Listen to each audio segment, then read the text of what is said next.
let me stop there because I think you guys have more questions.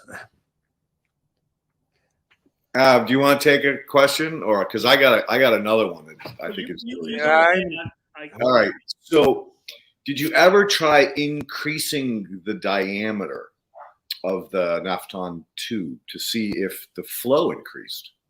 Well, we did try increasing the diameter of the Nafion tube. By the way, we used other tubes. We created tubes. We took a gel, and as it was gelling, we put a wire in, and you pull the wire out, and you're left with a chunk of gel with a tunnel, which is sort of like a tube.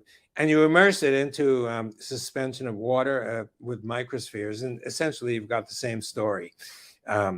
And we found that we used more than a half dozen different gels, and we found the same results. Sometimes it's faster, sometimes it's slower, but basically the same result. So it's a general result.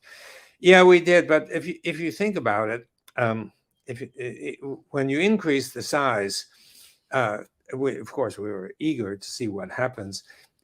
You don't get what you might reflexively think.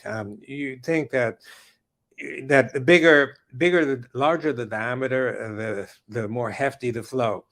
It doesn't turn out that way, and the reason is the size of the exclusion zone.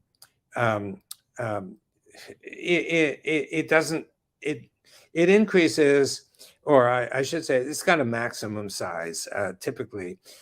Depending on the material that you use, the nucleated growth, it's typically 200 micrometers or 300 or 400 or 500 micrometers on that order. That is like maximum half millimeter. We've seen larger, but essentially. So you can make the tube a diameter half a mile, and you'll still get this 500 or 400 micrometer size annular exclusion zone just inside the tube.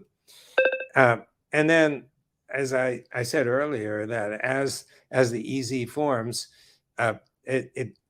protons are generated, and those protons go into the core of the tube.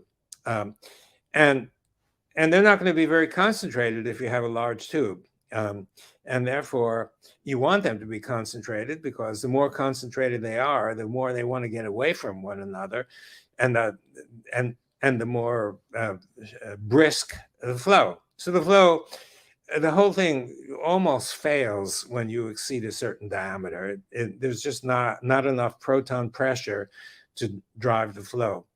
There are ways of getting around it, and we've actually explored ways. You can basically put a whole lot of tubes in parallel and increase the flow that way, or simulate the tubing in different ways, and have multiple channels and increase the flow. I think that's what you were getting at.